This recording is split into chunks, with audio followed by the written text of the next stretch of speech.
गीता के 5वें उपदेश में भगवान श्री कृष्ण ने अर्जुन से कहा, ये वासना, क्रोध और लालच सर्वनाश का कारण, नरक का द्वार है। जिस भी मनुष्य में ये 3 अवगुण होते हैं वो हमेशा दूसरों को दुख पहुंचाकर अपने ही सुख और स्वार्थ की पूर्ति करता रहता है।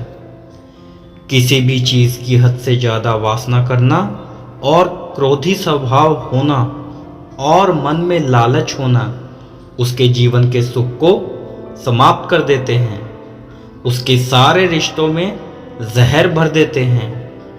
इन्हें नरक का द्वार इसीलिए कहा गया है क्योंकि जिस इंसान में अत्यधिक क्रोध है, लालच है, वासना है, उसका पूरा जीवन जहर से भर जाता है।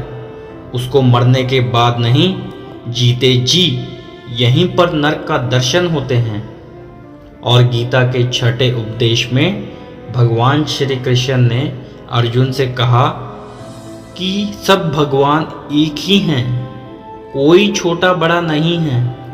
सब एक परम परमात्मा के अलग अलग रूप और नाम हैं। श्री कृष्ण ने गीता के 10वें अध्याय विभूति योग में बताया है कि जितने भी जगत के देवी देवता हैं वो सब मेरी ही विभूति हैं।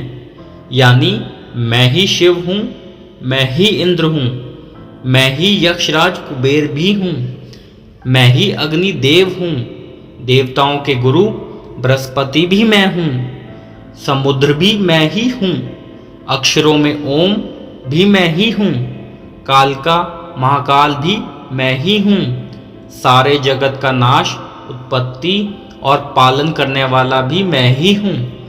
श्री कृष्ण ने अर्जुन से कहा कि मेरी विभूतियों का कोई अंत नहीं है, इसलिए सब भगवान, सब नाम, सब देवता मेरे ही रूप हैं। इसलिए तो किसी भी देव या ईश्वर में भेदभाव नहीं करना, किसी को छोटा या बड़ा मत समझना। और गीता का उपदेश हमें यही सिखाता है, कभी भी किसी दूसरे के इष्ट को छोटा नहीं समझना चाहिए या इस बात पर झगड़े फसाद नहीं करने चाहिए कि कौन बड़ा है और कौन छोटा है। गीता के 7वें उपदेश में भगवान श्री कृष्ण ने अर्जुन से कहा, ये सुख की इच्छा ही आखिर में हमारे दुखों का कारण बनती है। श्री कृष्ण ने अर्जुन से कहा कि मनुष्य जितना सुखों की लालसा और इच्छा करता है उतना ही उसकी इंद्रियां सुख भोग में आसक्त हो जाती हैं।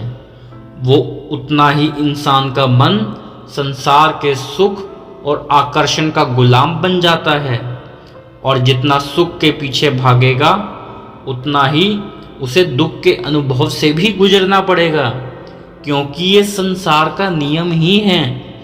जो चीज़ें शुरू में मन को बहुत आकर्षित करती हैं बाद में बहुत दुख देती हैं, और जो चीज़ें शुरू में मुश्किल लगती हैं, कठिन लगती हैं, बाद में हमें बहुत काम आती हैं। गीता के 8वें उपदेश में भगवान श्री कृष्ण ने कहा कि इस संसार में हमारा कुछ भी नहीं है। गीता सार में आपने कई बार सुना होगा कि तुम्हारा क्या गया जो तुम रोते हो, तुम क्या लाए थे जो तुमने खो दिया, तुमने क्या पैदा किया जो नष्ट हो गया। तो हमने जो लिया यहीं से लिया, जो कुछ भी दिया यहीं पर दिया। जो आज तुम्हारा है कल किसी और का होगा, क्योंकि परिवर्तन इस संसार का नियम है। कल तक जिसके लिए बिना आप जी नहीं सकते थे, आज उनसे कोई रिश्ता ही नहीं है, बातचीत तक नहीं है। कहाँ गए वो जीवन भर के सारे रिश्ते, वो सारे मित्र जो साथ जीने मरने की बातें करते थे? आज पता भी नहीं कि वो लोग कहाँ चले गए। ये संसार परिवर्तनशील है, सब लोग यहाँ बदल जाते हैं और रिश्ता बदल जाता है। और तो और ये हमारा शरीर भी हर दिन बदल रहा है, बचपन से जवानी, जवानी से बुढ़ापा, और एक दिन यह शरीर हमारा साथ छोड़ देता है, तो किसके लिए रोना और किसकी चिंता करना। हम सारी जिंदगी चीज़ों को, रिश्तों को, जिंदगी को बनाने में, सजाने में, संवारने में लगे रहते हैं, लेकिन एक दिन सब कुछ बिखर जाता है। सारी जिंदगी जिस संपत्ति, जिन रिश्तों के लिए हम लड़ते रहते हैं, एक दिन सब कुछ छोड़ करके हमें इस दुनिया से जाना पड़ता है। गीता का नवा उपदेश हमें यह सिखाता है कि किसी से भी हद से ज़्यादा मोह कभी मत करना। श्री कृष्ण ने गीता का पूरा ज्ञान ही अर्जुन के मोह को नष्ट करने के लिए कहा है। ये मोह ही है जो इंसान को सबसे ज़्यादा रुलाता है। मोह इतना बलवान है कि शेर जैसे इंसान को भी गीदड़ बना देता है। जो अर्जुन युद्ध में देवताओं से भी जीत गया, पर अपने रिश्तेदारों को युद्ध में देखकर उसके हाथ कांपने लगे, वो बोला, हे केशव, मेरे हाथ में धनुष पकड़ने की ताकत भी नहीं बची है, मेरे हाथ कांप रहे हैं, मैं युद्ध नहीं कर पाऊंगा। मैं युद्ध नहीं कर पाऊंगा कि मोह इतना पेनफुल होता है, जिसकी पीड़ा ना सह पाने के कारण कई लोग अपनी जिंदगी खत्म कर देते हैं, आत्महत्या तक कर लेते हैं कि उस व्यक्ति के बिना हम जी नहीं पाएंगे। जीवन में किसी से भी हद से ज़्यादा मोह करोगे तो जीवन भर पीड़ा का ही सामना करना पड़ेगा। जो व्यक्ति अपने मोह से बाहर नहीं आता, उसका सब कुछ उससे छिन जाता है, उसकी सारी खुशी खत्म हो जाती है। इसलिए गीता का ज्ञान बार बार यही सिखाता है, अपने मन के मोह को त्याग करके आप बलवान बनो, बुद्धिमान बनो, सत्य के दर्शन करो। ये वास्तविकता क्या है? क्योंकि हमारा मूल हमें हमसे झूठ ही दिखाता है, झूठ पे ही विश्वास दिलाता है और दिल में झूठी उम्मीदें जगाता है, और यही हमारे दुखों का सबसे बड़ा कारण है। हम ही मोह कर लेते हैं, हम ही लोगों से उम्मीदें लगा बैठते हैं, पर वास्तविकता बिल्कुल अलग होती है। लोग वैसे नहीं होते हैं जैसा हम मान लेते हैं, जैसा हम समझ लेते हैं, क्योंकि मोह के कारण हमें सच्चाई नहीं दिख पाती, लोगों का असली चेहरा नहीं देख पाते।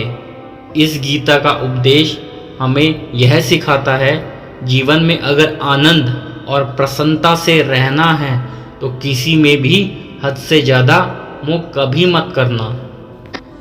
गीता के 10वें उपदेश में श्री कृष्ण ने कहा है, इस दुनिया में अगर आए हो तो दुख तो मिलेगा ही मिलेगा, दुख से कभी घबराना मत, दुख से कभी डरना मत। श्री कृष्ण ने गीता में कहा है कि ये संसार दुखालयम अशाश्वतम है, अर्थात ये संसार दुखों का घर है।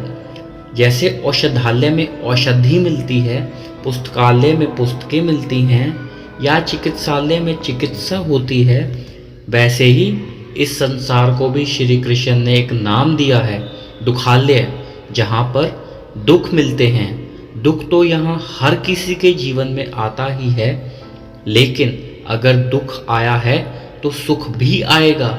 इसलिए दुख से कभी डरना नहीं चाहिए, क्योंकि ये संसार दुखालय भी है और अशाश्वत भी है।